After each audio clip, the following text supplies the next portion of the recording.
Welcome back to So You Really Want to Learn Latin, and today we're going to be looking at the comparison of adjectives.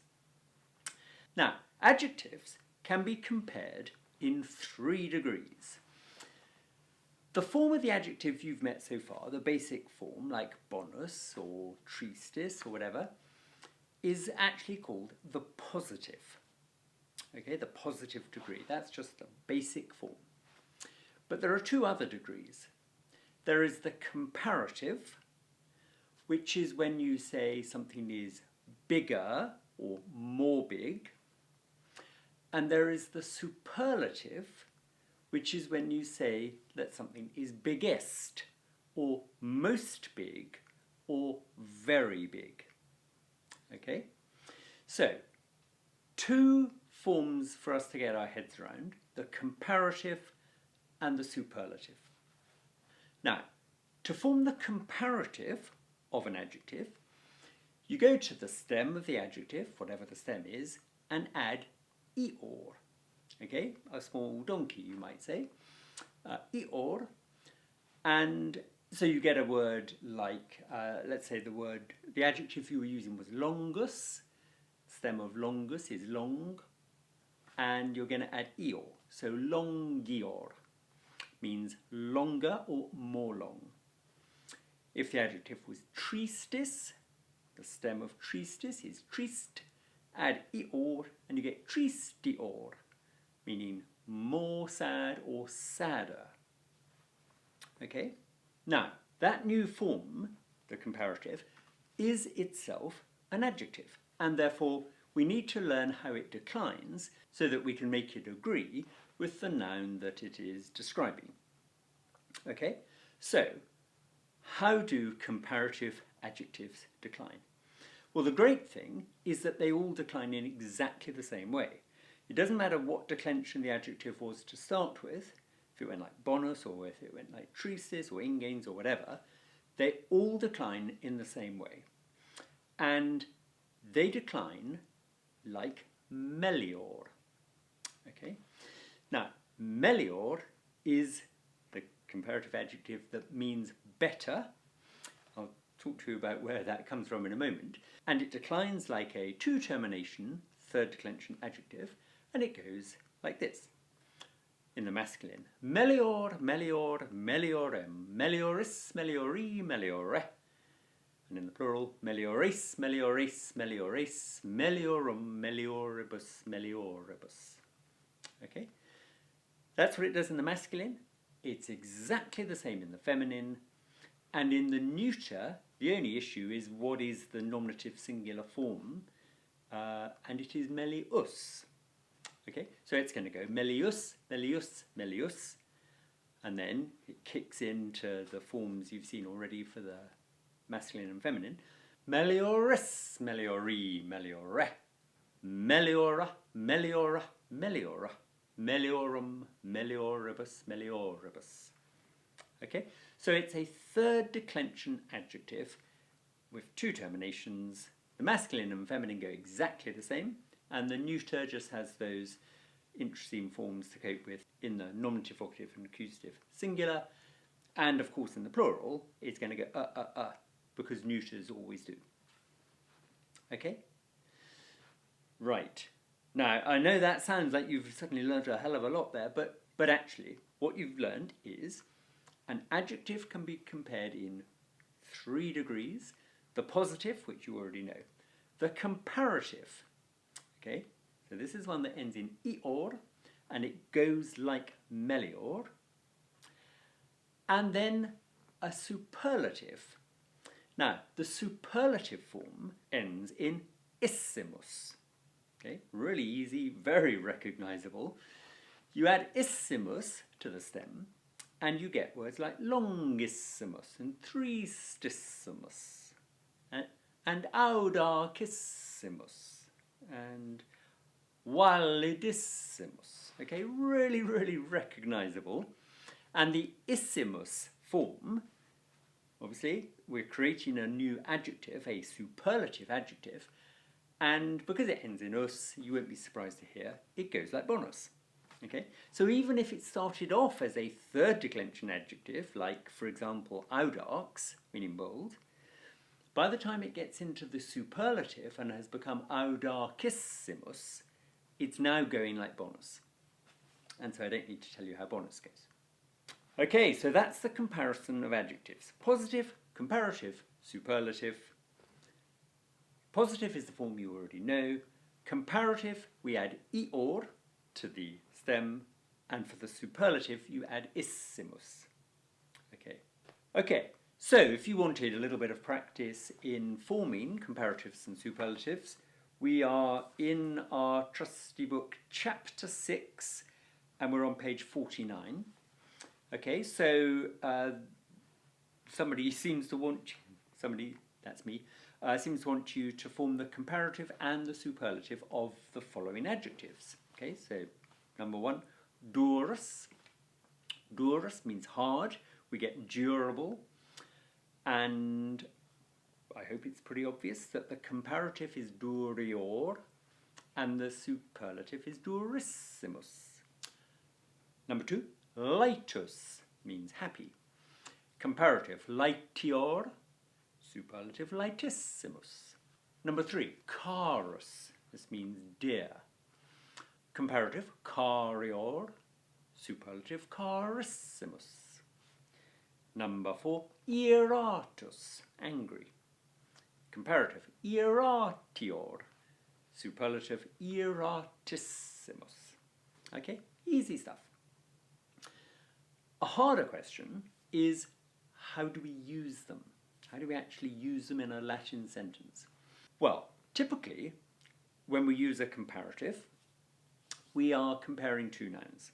So you might, for example, say, the girl is happier than the boy. Okay, two nouns being compared, the girl and the boy, and we're saying that the girl is happier than the boy. So what you do is the two nouns being compared must go in the same case because they are being compared directly. They are in the same case. And the word for than is quam. Okay, quam. So if you said the girl is happier than the boy, we would say puella laetior est quam puer. Okay. Now that word laetior agreed with the girl, so the girl is described as being happier or more happy, so it must be feminine and nominative and singular, laetior. And then than the boy, that's short for than the boy is. Okay, so the girl is happier than the boy is. Puella laetior est quam puer.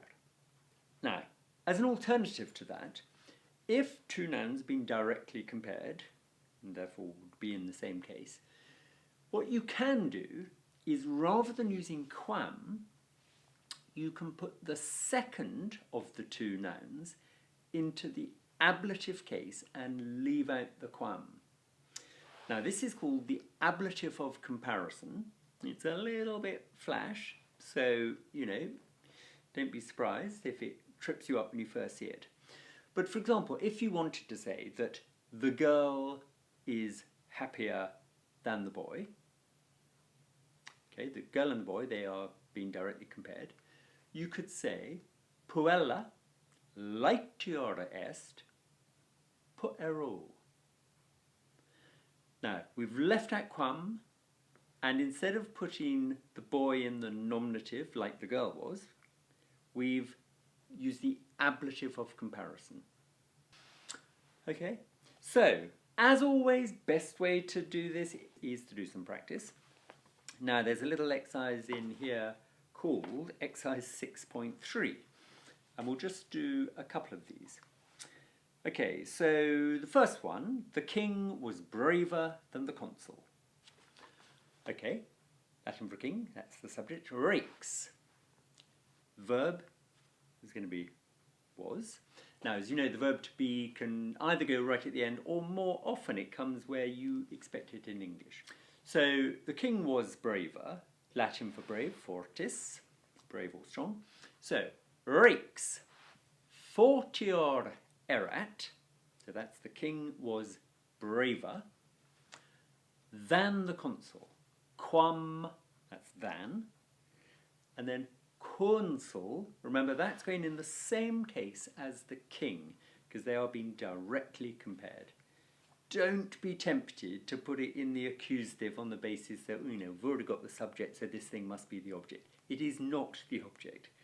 The king was braver than the consul was brave. Okay? Okay, we'll do another one.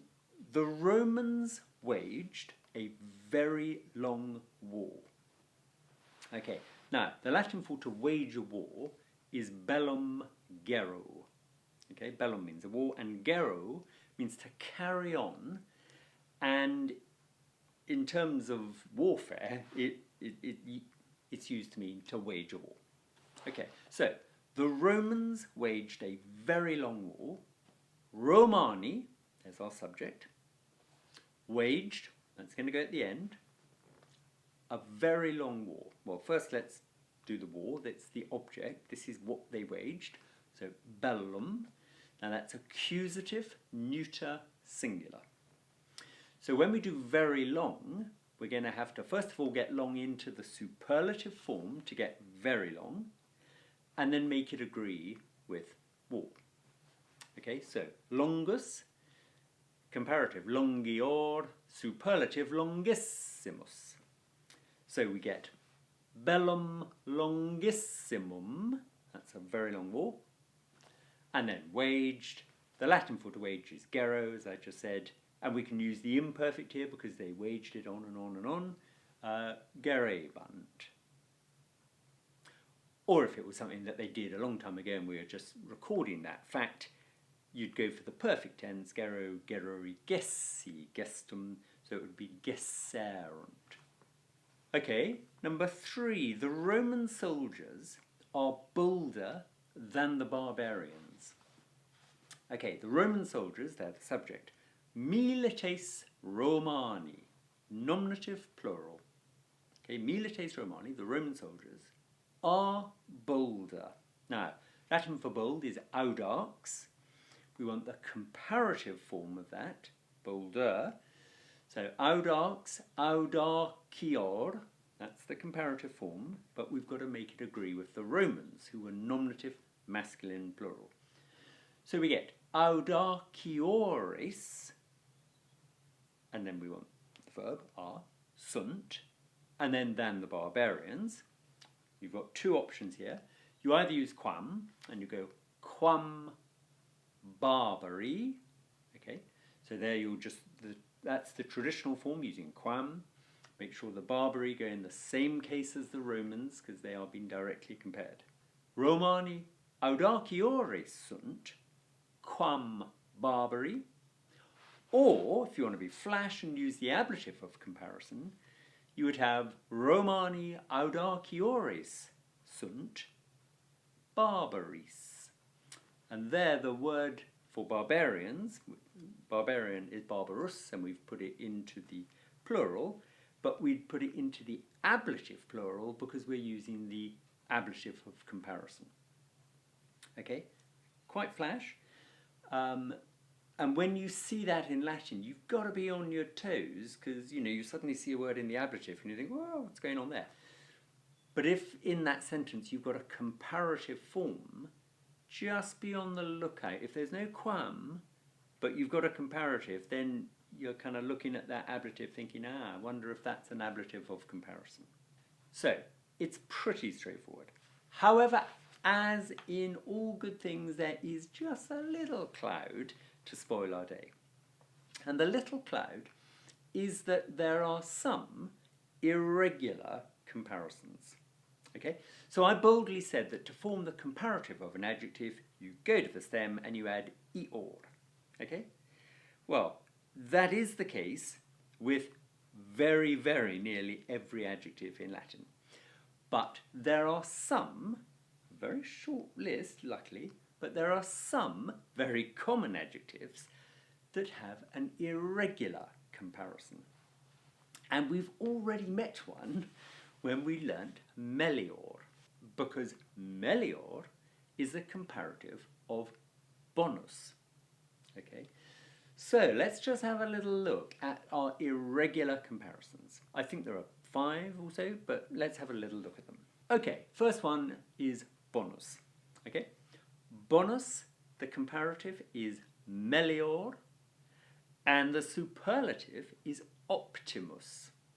Okay, bonus, melior, optimus. Good, better, best. Now, melior, we get the English word ameliorate. That means to make something better, to ameliorate the situation. And optimus, well, we get the word an optimist, someone who always thinks the very best is going to happen. Okay, bonus, melior, optimus. On the flip side of that, we've got malus, meaning bad, and the comparative is peior, and the superlative pessimus. Malus, peior, pessimus. Peior, can't think of a word that comes from that, but pessimus obviously gives us pessimist, people who think the very worst is going to happen. Then we have Mangnus. Now, remember, GN in Latin is pronounced as if it were NGN, Mangnus. That would be big or great. And this goes major maximus. Major, we get the word major, or majority, the bigger part of anything. And maximus, we get the word maximum, okay, the most, the biggest. So, Mangnus major maximus. On the flip of that, we have parvus, meaning small, which goes minor minimus. Okay, minor, we get minor, the minor portion, the smaller portion, and minimus, we get the word minimum. Okay, and finally, for now, multus, which means much or many, comparative plus, and superlative plurimus. Now, plus is actually a neuter noun. It's got a stem of pluris, and you use it followed by a genitive. So you see more of something. Okay? If you see it, I'm sure you'll recognize it. But plurimus just goes like bonus, as you'd expect. So, for example, if you wanted to say he wants more money, cupit, he wants, more, plus, and it's followed by a genitive. So money, pecunia, you'd go pecuniae. That's the genitive singular, more of money.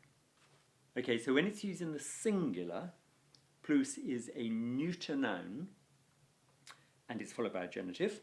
If, however, you were using it in the plural, it then becomes an adjective again. It's pluris, and it's got masculine and feminine forms, which go pluris, pluris, pluris, plurium, pluribus, pluribus, and neuter forms plura, plura, plura, plurium, pluribus, pluribus. So if you wanted more forces, cupit pluris copias. That's just an adjective agreeing with forces, feminine, accusative, plural. Okay, so that's the comparison of adjectives for you. Just to recap, an adjective can be compared in 3 degrees: the positive, the comparative, and the superlative. The comparative of an adjective is formed by adding ior to the stem of the adjective, and it then declines like melior. And the superlative is formed by adding issimus to the stem of the adjective, and that declines like bonus. And there are 5 really important irregular comparisons for you to learn. Bonus, melior, optimus. Malus, peior, pessimus. Mangnus, major, maximus. Parvus, minor, minimus. And multus, plus, plurimus. And remember, that word plus, when used in the singular, is a neuter singular noun, and in the plural, pluris, it is a third declension adjective. Okay? Quite a lot to get your head around there. I hope it's not too bad for you. Do keep whacking away at the practice. You know, you've got to keep bashing through the exercises here to be sure you're on top of this stuff. 2 reasons. First of all, it's good practice to be using the language. Secondly, the more of these exercises you use, the more vocabulary you're learning. And I'm kind of assuming as you go through the book that you are learning the vocabulary that we meet as we go. So, you know, if by the end of this session you're able to translate exercise 6.8, which is all about the Battle of Heraclea, you know, you can give yourself a pretty good pat on the back because you're getting pretty good. Nunc Roma erat urbs maxima Italiae, et multi a Romanis auxilium petebant, and so on. It's all good stuff. So, next time we're going to be looking at ordinal numbers up to 20th, and we're going to look at the Roman date system, which is a bit peculiar, but you will remember poor old Julius Caesar got nailed on the Ides of March, and we'll be finding out what happened for that to be the case. Okay, so see you back on this channel very soon. Don't forget to leave me a comment in the comments below if you're having any kind of difficulty, and see you very soon.